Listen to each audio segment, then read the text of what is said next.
Daniel Espinosa, let's start with an easy question. How did you get involved with this movie? Who contacted you to direct it?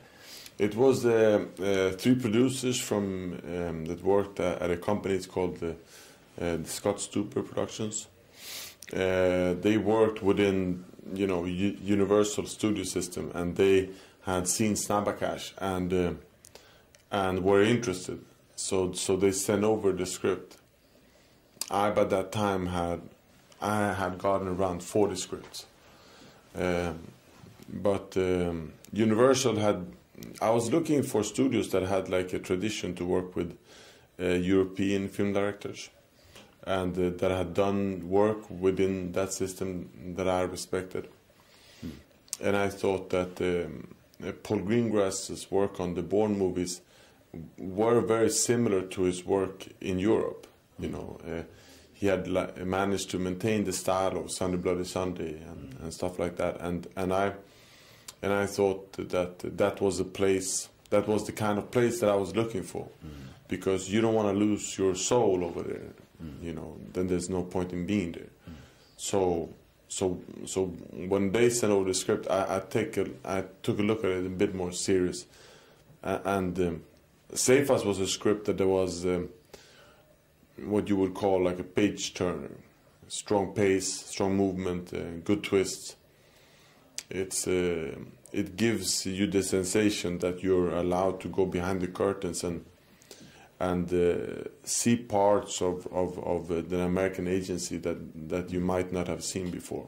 Yeah. And I found that fascinating. Yeah. I thought at the first glance at the movie, I thought, well, it's a pretty generic story. The rookie and the veteran, an uneasy alliance, and crooks in the CIA.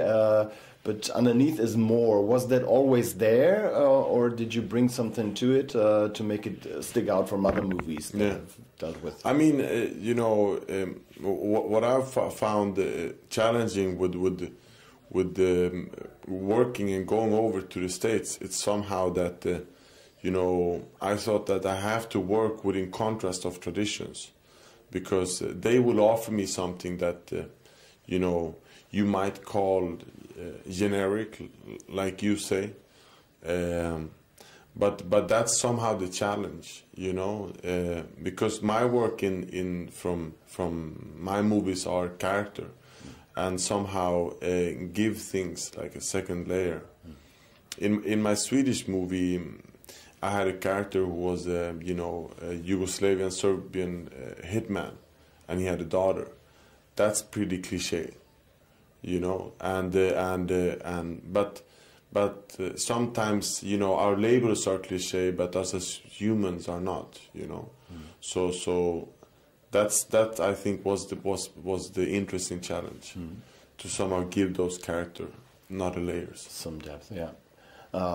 That's also what fascinated me about it. But since you already mentioned the Bourne movies, luckily you had the cameraman from the Bourne movies on your picture. I suppose that's no coincidence.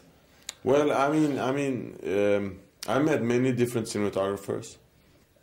The reason I went with Oliver was because they all came in and they all had their vision. But Oliver, he's an old guy, and he's not only the Bourne cinematographer, he also did movies like Face Off, and so he has like done very different styles, and he's like this old hippie, this like Tai Chi guru, he has hair down to hair, and he came up to me and he said like, hey man, if you work with me, man, you can do whatever you want, because they trust me.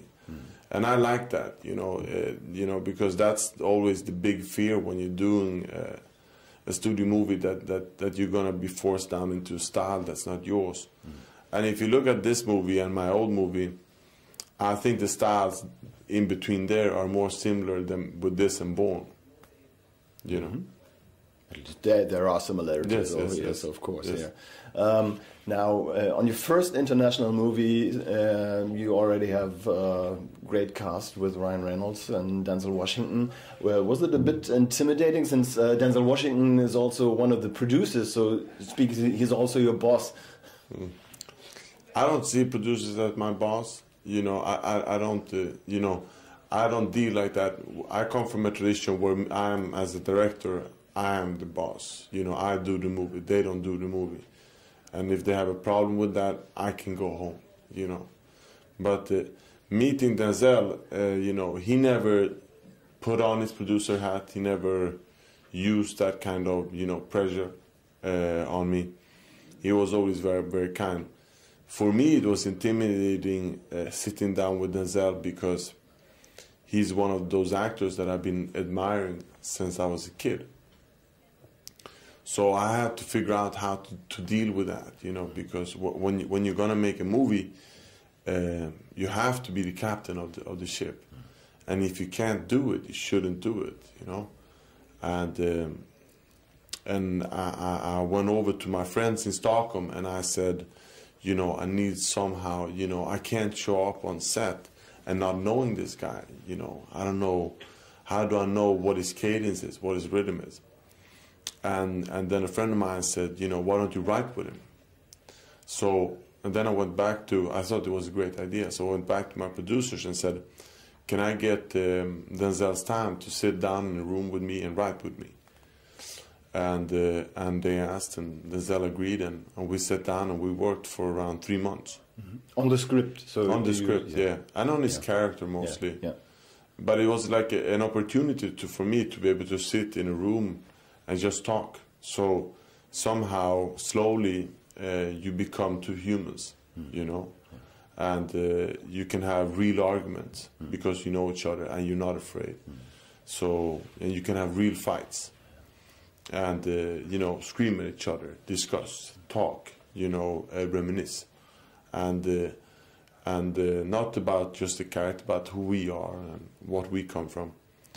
And so when we went on the set, we were more comrades, and we knew where we stood.